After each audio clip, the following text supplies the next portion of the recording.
শান্তি। আজকের বাংলা মুরলি, তারিখ 13 এপ্রিল 2024। প্রাতমুরলি ওম শান্তি বাপদাদা মধুবন। বাবা বলেন, মিষ্টি বাচ্চারা, বাবা 21 জন্মের জন্য তোমাদের অন্তর এমন আনন্দে ভরে দেন যে তোমাদের আনন্দ উপভোগ করতে মেলা ইত্যাদিতে যাওয়ার দরকার নেই। আজকের প্রশ্ন, যে বাচ্চারা এখন বাবার সহযোগী হয় তাদের জন্য কি কি গ্যারান্টি রয়েছে?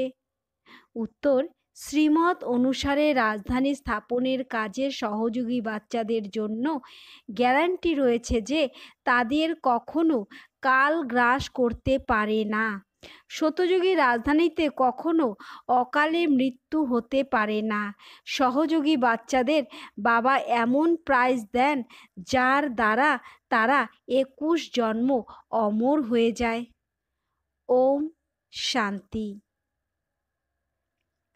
পূর্ব নির্মিত সৃষ্টিচক্র অনুযায়ী কল্প পূর্বের মতন শিব ভগবানুবাজ।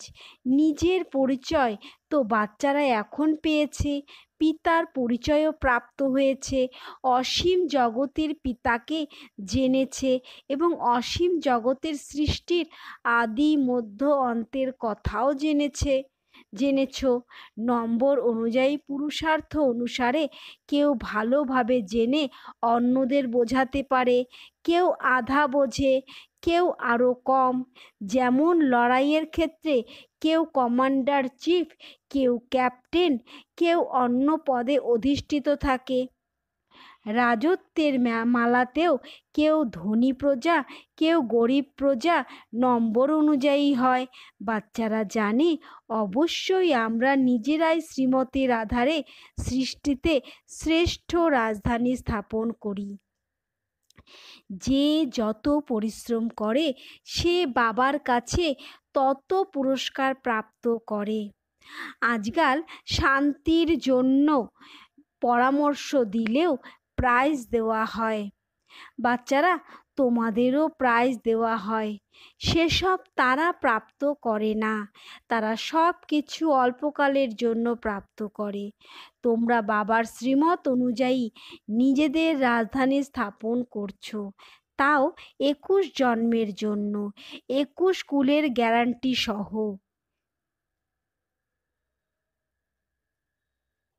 সেখানে শৈশবে বা যৌবনে কাল অর্থাৎ মৃত্যু গ্রাস করে না। এই কথাও জানো যে না তোমাদের মন ছিল, না চিত্ত ছিল। এখন আমরা এমন স্থানে এসে বসেছ যেখানে তোমাদের সারণিক রয়েছে, যেখানে 5000 বছর পূর্বেও সার্ভিস করা হয়েছিল। দিলওয়ারা মন্দির, অচল ঘর, গুরু শিখরও আছে। উঁচু থেকে উঁচু সদ্গুরুও তোমরা পেয়েছ, তারও সারণিক রয়েছে। অচল ঘরের রহস্য তোমরা বুঝেছ, সেটা হলো পরম ধাম, ঘরের মহিমা। তোমরা উঁচু থেকে উঁচু পদ প্রাপ্ত করো নিজস্ব পুরুষার্থ দ্বারা। এ হলো ওয়ান্ডারফুল তোমাদের জ্বর সারণিক। সেখানে তোমরা চৈতন্যে এসে বসেছ। এই সব হলো রুহানি কারবার, যা কল্প পূর্বেও এমনই হয়েছিল। তার পুরো সারণিক এখানে রয়েছে। নম্বর অনুযায়ী সারণিক আছে। যেমন কোনো বিশেষ বড় পরীক্ষা পাশ করলে অন্তরে খুশির অনুভূতি হয়, চমক দীপ্তি বেড়ে যায়, তার ফার্নিচার, পোশাক আশাক সব ভালো হয়। তোমরা তো বিশ্বের মালিক হও, তোমাদের কারো সঙ্গে তুলনা হয় না। এও হলো স্কুল, যিনি পড়াচ্ছেন তাকে তোমরা জানো। ভগবানুবাজ, ভক্তি মার্গে যাকে স্মরণ করো, পুজো করো, কিছুই জানা থাকে না। বাবা নিজে সম্মুখে এসে সব রহস্য বুঝিয়ে দেন, কারণ এই সারণিকগুলি তো সব তোমাদের ভবিষ্যতের স্থিতির স্মারক চিহ্ন। এখনও রেজাল্ট বের হয়নি। যখন তোমাদের অবস্থা সম্পূর্ণ হয় তখন ভক্তি মার্গে তারই সারণিক তৈরি হয়। যেমন রাখি বন্ধন উৎসব পালনের সারণিক রয়েছে। যখন সম্পূর্ণ পাকা রাখি বন্ধনে আবদ্ধ হয়ে আমরা নিজের রাজ্য ভাগ্য প্রাপ্ত করি, তখন সেই সারণিক পালন হয় না। এখন তোমাদের সব মন্ত্রের অর্থ বোঝানো হয়েছে। ওম শব্দের অর্থ বোঝানো হয়েছে। ওম শব্দের অর্থ বিশাল নয়। ওম এর অর্থ হলো অহম আত্মা, মম শরীর, অর্থাৎ আমি আত্মা, আমার শরীর। অজ্ঞানকালে তোমরাও দেহ অভিমানে থাকো, তখন নিজেকে শরীর নিশ্চয় করো। প্রতিদিন ভক্তি মার্গে আত্মার কোয়ালিটি নিচে নামতে থাকে, তমপ্রধান হতে থাকে। প্রতিটি জিনিস প্রথমে শতপ্রধান হয়। ভক্তিও প্রথমে শতপ্রধান ছিল। যখন এক সত্য শিব বাবাকে স্মরণ করা হতো, তোমাদের সংখ্যাও কম ছিল। প্রতিদিন বৃদ্ধি হওয়ার আছে, অনেক বৃদ্ধি হওয়ার আছে। বিদেশে বেশি সন্তান জন্ম নিলে তাদের পুরস্কার দেওয়া হয়। বাবা বলেন, কাম হলো মহাশত্রু। সৃষ্টির অনেক বৃদ্ধি হয়েছে, এখন পবিত্র হও। তোমরা বাচ্চারা সৃষ্টির আদি মধ্য অন্তকে এখন বাবার দ্বারা জেনেছ। সত্যযুগে ভক্তির নাম গন্ধ থাকে না। এখন তো কত ধুমধাম মেলার আয়োজন হয়, যেখানে মানুষ গিয়ে আনন্দ পায়। তোমাদের মন তো বাবা এসে আনন্দে ভরে দেন 21 জন্মের জন্য। ফলে তোমরা সর্বদা আনন্দে থাকো। তোমাদের কখনো মেলায় যাওয়ার ইচ্ছে হবে না। মানুষ যেখানে যায় সুখের জন্য, তোমাদের পাহাড়ে যাওয়ার দরকার হয় না। এখানে দেখো মানুষ কিভাবে মারা যায়। মানুষ তো সত্যযুগ কলিযুগ স্বর্গ নরক কিছুই জানে না। তোমরা বাচ্চারা সম্পূর্ণ জ্ঞান প্রাপ্ত করো। বাবা বলেন না যে তোমাদের এখানে আমার সঙ্গে থাকতে হবে, তোমাদের ঘর সংসার দেখতে হবে। বাচ্চারা বাবার কাছ থেকে দূরে তখন যায় যখন কোনো কথায় খিটখিট হয়। তবুও তোমরা বাবার সঙ্গে থাকতে পারো না। সবাই শত প্রধান হতে পারে না। কেউ শত, কেউ রজ, কেউ তম অবস্থায় থাকে। সবাই একত্রে থাকতে পারে না। এইরূপ রাজধানী তৈরি হচ্ছে। যে যত বাবাকে স্মরণ করবে সেই অনুসারে রাজধানীতে পদ প্রাপ্ত করবে। মুখ্য কথা হলো বাবাকে স্মরণ করার। বাবা স্বয়ং ড্রিল শেখান। এ হলো ডেড সাইলেন্স। তোমরা এখানে যা কিছু দেখছো সেসব দেখবে না। দেহ সহ সব কিছু ত্যাগ করতে হবে। তোমরা কি দেখছো? এক নিজের ঘর অর্থাৎ পরমধামে। আর পড়াশোনা অনুযায়ী যে পদ মর্যাদা প্রাপ্ত করো, ওই শতযুগী রাজত্ব তোমরাই জানো। যখন শতযুগ আছে তো ত্রেতা নেই, ত্রেতা আছে তো দাপর নেই, দাপর আছে তো কলিযুগ নেই। এখন কলিযুগ ও সঙ্গম যুগ দুইই আছে। যদিও তোমরা বসে আছো পুরনো দুনিয়ায়, কিন্তু বুদ্ধি দ্বারা বুঝছো যে আমরা হলাম সঙ্গম যুগী। সঙ্গম যুগ কাকে বলে সে কথাও তোমরা জানো। পুরুষোত্তম বর্ষ, পুরুষোত্তম মাস, পুরুষোত্তম দিনও এই পুরুষোত্তম সঙ্গমেই হয়। পুরুষোত্তম হওয়ার মুহূর্তটিও এই পুরুষোত্তম যুগেই আছে। এই যুগ হলো খুবই কম সময়ের লিপ যুগ। তোমরা ডিগবাজি খেলে যার দ্বারা তোমরা স্বর্গে আসো। বাবা দেখেছেন সাধু সন্ন্যাসীরা বা অন্য মানুষরা কিভাবে ডিগবাজি অর্থাৎ দণ্ডি দিতে দিতে যাত্রা করে। খুব কষ্ট করে, কিন্তু এটা কোনো কঠিন ব্যাপার নয়। এ হলো যোগবলের কথা। বাচ্চারা, স্মরণের যাত্রা কি তোমাদের কঠিন অনুভব হয়? নাম তো খুব সহজ রাখা হয়েছে, যাতে কেউ শুনে ভয় না পায়। তারা বলে, বাবা আমরা যোগে থাকতে পারি না। বাবা তখন হালকা করে দেন। এ হলো বাবার স্মরণ। বাবা তো সব কিছুই করা হয়, স্মরণ তো সব কিছুই করা হয়। বাবা বলেন নিজেকে আত্মা নিশ্চয় করো। তোমরা হলে বাচ্চা, তাই না? উনি তোমাদের পিতা এবং দায়িত্ব হলেন তিনি। সব দ্বৈত হলেন তিনি। সব দ্বৈতারা তাকে স্মরণ করে। তবে বাবা শব্দটিও যথেষ্ট। ভক্তিমার্গে তোমরা মিত্র আত্মীয় স্বজনদের স্মরণ করো। তবু হে প্রভু, হে ঈশ্বর অবশ্যই বলো, কেবল জানো না যে তিনি কে। আত্মাদের পিতা হলেন অশরীরী। তিনি কখনো পুনর্জন্মে আসেন না। অন্যরা সবাই পুনর্জন্ম আসে, তাই বাবাকে স্মরণ করে। নিশ্চয়ই কখনো সুখ দিয়েছিলেন। ওনাকে বলা হয় দুঃখহর্তা, সুখকর্তা, কিন্তু তার নাম, রূপ, দেশ, কালকে তারা জানে না। যত মানুষ তত কথা, নানান জনের নানান মত। বাবা কতখানি ভালোবেসে পড়ান। তিনি হলেন ঈশ্বর, শান্তিদাতা।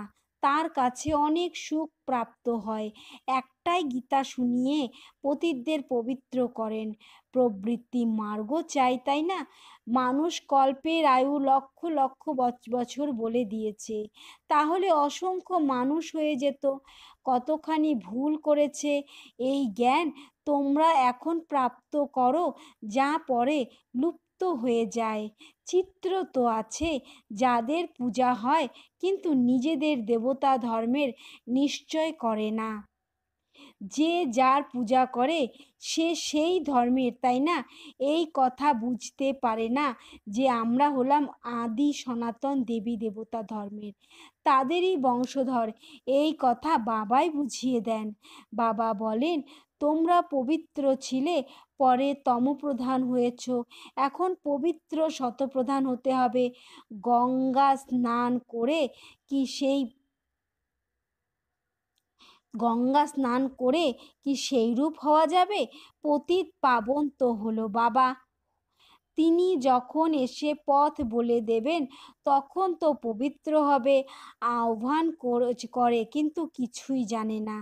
আত্মা ডাকে অর্গ্যানস দ্বারা, হে পতিত পাবন বাবা, এসে আমাদের পবিত্র করো।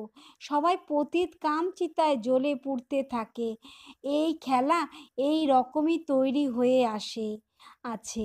তারপরে বাবা এসে সবাইকে পবিত্র করেন। এই সব বাবা সঙ্গমেই বোঝান। সত্যযুগে থাকে একটি ধর্ম, বাকি সব ফেরত চলে যায়। তোমরা ড্রামাকে বুঝেছ, যা অন্য কেউ জানে না। কে এই রচনার আদি মধ্য অন্ত কি, ডিউরেশন কত, এইসব তোমরা জানো। তারা সবাই হলো শূদ্র, তোমরা হলে ব্রাহ্মণ। তোমরাও জানো নম্বর অনুযায়ী, পুরুষার্থ অনুসারে। কেউ গাফিলতি করলে তাদের রেজিস্টার থেকে দেখা যায় যে পড়াশোনা কম করছে। ক্যারেক্টারে রেজিস্টার থাকে, এখানেও রেজিস্টার থাকা উচিত। এ হলো স্মরণের যাত্রা, যার জ্ঞান কারো নেই। সবচেয়ে মুখ্য সাবজেক্ট হলো স্মরণের যাত্রা। নিজেকে আত্মা নিশ্চয় করে বাবাকে স্মরণ করতে হবে। আত্মাই মুখ দিয়ে বলে আমরা এক শরীর ত্যাগ করে অন্য শরীর ধারণ করি। এই সব কথা ব্রহ্মা বাবা বোঝান না, কিন্তু জ্ঞান সাগর পরমপিতা পরমাত্মা এই রথে বসে শোনান। বলা হয় গৌমুখ। এখানে মন্দিরও আছে যেখানে তোমরা বসে আছো। যেমন তোমাদের সিঁড়ি আছে, তেমনি সেখানেও সিঁড়ি আছে। সিঁড়ি বেয়ে উঠতে তোমাদের ক্লান্তি বোধ হয় না। তোমরা এখানে এসেছো বাবার কাছে পড়াশোনা করে রিফ্রেশ হওয়ার জন্য। এখানে সাংসারিক ঝামেলা অনেক থাকে, শান্তিতে বসে শুনতেও পারে না। চিন্তন বা সংকল্প চলতেই থাকে, কেউ যেন না দেখে। যত তাড়াতাড়ি সম্ভব বাড়ি ফিরে যাই। অনেক চিন্তা থাকে, এখানে কোনো চিন্তা নেই। যেমন হস্টেল থাকে, এখানে ঈশ্বরীয় পরিবার আছে। শান্তিধামে ভাই ভাই থাকে, এখানে ভাই বোন আছে, কারণ এখানে পার্ট প্লে করতে হয়, তাই ভাই বোন চাই। সত্যযুগেও তোমরা নিজেদের মধ্যে ভাই বোন ছিলে, তাকে বলা হয় অদ্বৈত রাজধানী। সেখানে লড়াই ঝগড়া কিছুই হয় না। বাচ্চারা, তোমরা সম্পূর্ণ জ্ঞান প্রাপ্ত করেছো যে আমরা 84 জন্মগ্রহণ করি। যে বেশি ভক্তি করেছে তার হিসেবও বাবাই বলে দেন। তোমরাই শিবের অব্যভিচারী ভক্তি করা শুরু করো, তারপর বৃদ্ধি হয়, সে সব হলো ভক্তি। জ্ঞান তো একটাই, তোমরা জানো আমাদের শিব বাবা পরাণ। এই ব্রহ্মা তো কিছুই জানতেন না, যিনি ছিলেন গ্রেট গ্রেট গ্র্যান্ডফাদার, তিনি এই সময়েই হয়েছেন। তারপরে তিনি মালিক হবেন, ততোত্তম, অর্থাৎ সেই রকম তোমরাও হও। একজন একজন তো মালিক হবে না, তাই না? তোমরা পুরুষার্থ করো। এ হলো অসীম জগতের স্কুল। এর অনেক ব্রাঞ্চেস হবে, প্রতিটি গলিতে, প্রতিটি ঘরে হয়ে যাবে। বলা হয় আমরা নিজের ঘরে চিত্র রেখেছি, মিত্র, আত্মীয় স্বজন ইত্যাদি এলে তাদের বোঝানো হয় যারা এই গাছের পাতা হবে তারা আসবে, তাদের কল্যাণের জন্য তোমরা করে থাকো। চিত্রের দ্বারা বোঝানো সহজ হবে। শাস্ত্র তো অনেক শাস্ত্র তো অনেক এখন সব ভুলতে হবে। বাবা পড়াচ্ছেন, তিনিই সত্য জ্ঞান প্রদান করেন। আচ্ছা, মিষ্টি মিষ্টি হারানিধি বাচ্চাদের প্রতি মাতা পিতা বাপদাদার স্মরণের স্নেহসুমন আর সুপ্রভাত।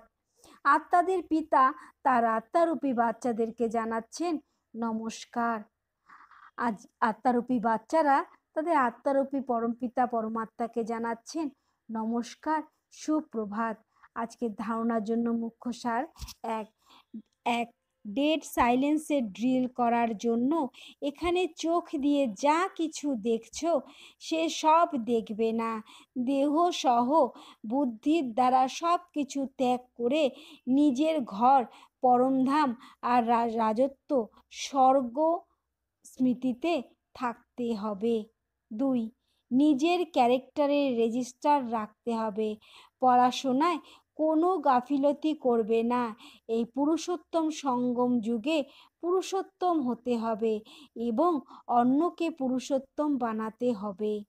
আজকের বরদান: সদা সর্বপ্রাপ্তিগুলির দ্বারা ভরপুর থাকা হর্ষিত মুখ, হর্ষিত চিত ভব। সদা প্রাপ্তিগুলির দ্বারা ভরপুর থাকা হর্ষিত মুখ, হর্ষিত চিত ভব। যখনই কোনো দেবী বা দেবতার মূর্তি বানানো হয় তাতে চেহারা সদা হর্ষিত দেখানো হয়। তো তোমাদের এখনকার হর্ষিত মুখ থাকার সারণিক চিত্রতেও দেখিয়ে থাকে হর্ষিত মুখ, অর্থাৎ সদা সর্বপ্রাপ্তিতে ভরপুর। যে ভরপুর থাকে সেই হর্ষিত থাকতে পারে। যদি কোনো অপ্রাপ্তি হয় তো হর্ষিত থাকতে পারে না। কেউ যতই হর্ষিত থাকার চেষ্টা করুক, বাইরে থেকে হাসবে কিন্তু হৃদয় থেকে নয়। তোমরা তো হৃদয় থেকে হাসতে থাকো, কেননা সর্বপ্রাপ্তিতে ভরপুর হর্ষিত চিত। আজকের স্লোগান: পাস উইথ অনার হতে হলে প্রতিটি খাজানার জমা খাতা যেন ভরপুর থাকে। পাস উইথ অনার হতে হলে প্রতিটি খাজানার জমার খাতা যেন ভরপুর থাকে। ওম শান্তি।